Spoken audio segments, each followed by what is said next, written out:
I think I asked direct questions. I don't know that they're tough questions per se. Why doesn't he tell Republicans, come into my office, let's hammer this thing out? Margaret, it's a totally fair question. Why are you opposed to this deployment? It's unconstitutional. That's the role of Face the Nation, to focus on the issues at hand. That means a civil conversation with perspective. Inside Abbey Road Studios. This almost makes us Beatles. The Police's Stuart Copeland. Love the drums. What is it about the orchestra? Creates Wild Concerto.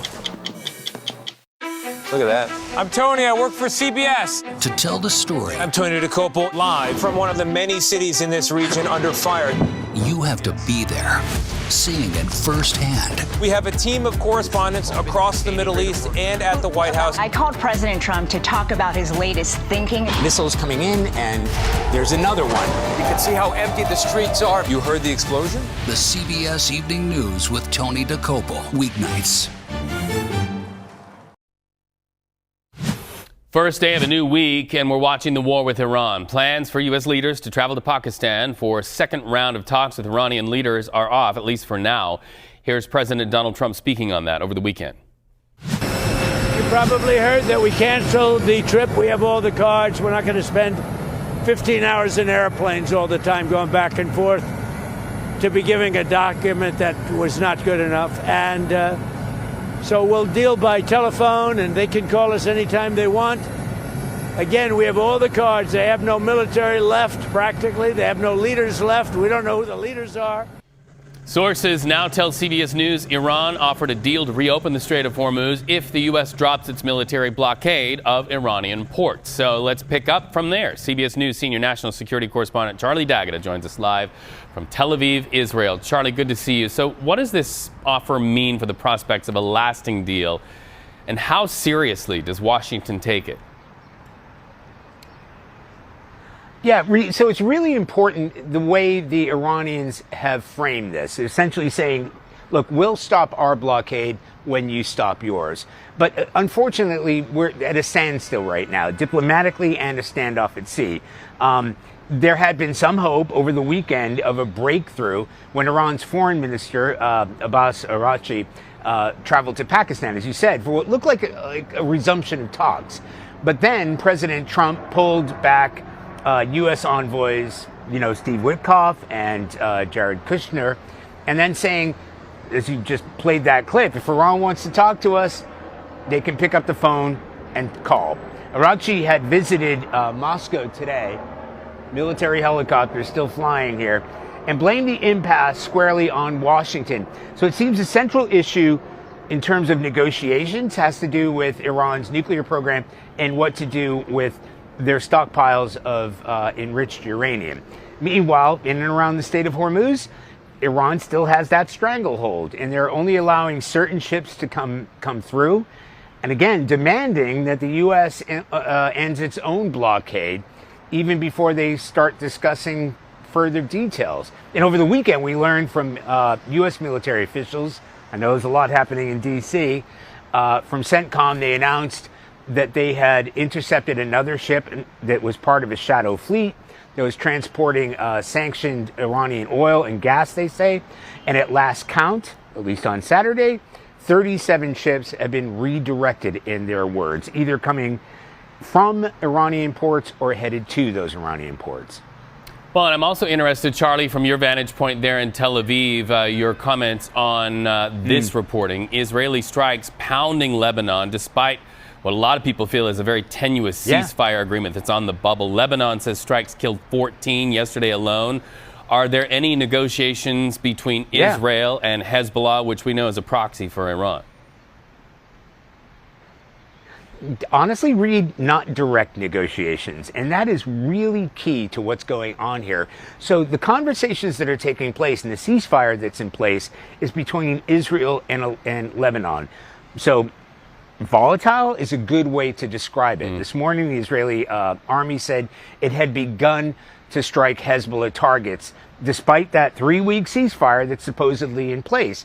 And Hezbollah has fired volleys of rockets into northern Israel. Not here, I have to say. We haven't heard air raid sirens here for a number of weeks. And Israeli media is reporting that the government is now demanding, essentially, that the U.S. puts pressure on the Lebanese government to do more to rein in that militant group. That's where it gets complicated, because these aren't direct conversations between Israel and Hezbollah. Obviously, that's not happening. This is Israel and Lebanon. So there has been a significant reduction in fighting since that ceasefire was in place. But Israel still occupies a stretch of southern Lebanon. As you just said, 14 people were killed over the weekend. That's in one day in Lebanon, according to the health ministry. That's important because, you know, a ceasefire is in place. That's the highest death toll in one day. And Israel said it would continue to strike Hezbollah targets. So that ceasefire, for what it is hanging by a thread. And that affects U.S., Iran ceasefire, Israel, Lebanon ceasefire, Hezbollah. It's all interconnected, but that's where we stand this afternoon. It's very volatile, and it's changing by the hour.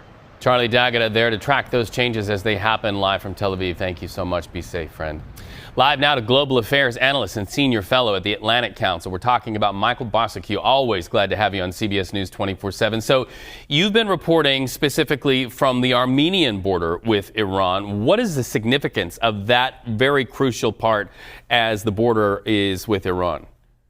Good to be with you again, Reed. Well, yeah, just came from the border, and Armenia is the only country really bordering Iran which has the most open border with Iran. So refugees, asylum seekers can freely come in there. And in fact, we did meet a family who came. They've been there since the start of the war.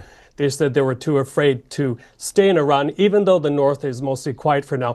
But, you know, there are a couple of issues here. One is that it's a very complex part of the earth right now because the Russians actually helped the Armenians control the border. In fact, Reed, within seconds of arriving there, we met an FSB team that stopped us and questioned what we were doing there.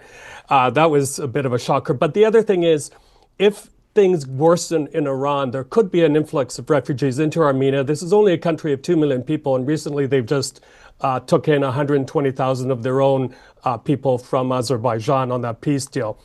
Finally, on this one, a lot of anxiety that if the war worsens in Iran, Armenia is not a treaty ally. However, it has initialed a peace agreement with Mr. Trump and Azerbaijan, and it does have a Trump branded corridor that's in development. So if the Iranians don't like that, there is a U.S. embassy in Yerevan, and people said it's not out of the imagination that the Iranians could throw a missile that way. So things could go bad, but for now, it is pretty peaceful.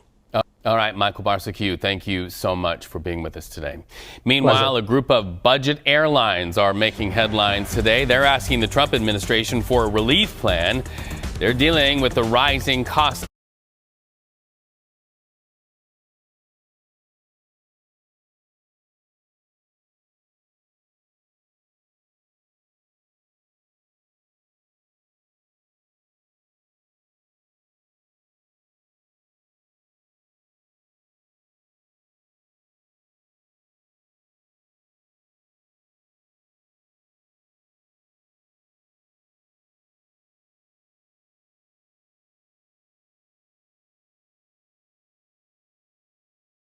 The Iranians could throw a missile that way. So things could go bad, but for now, it is pretty peaceful.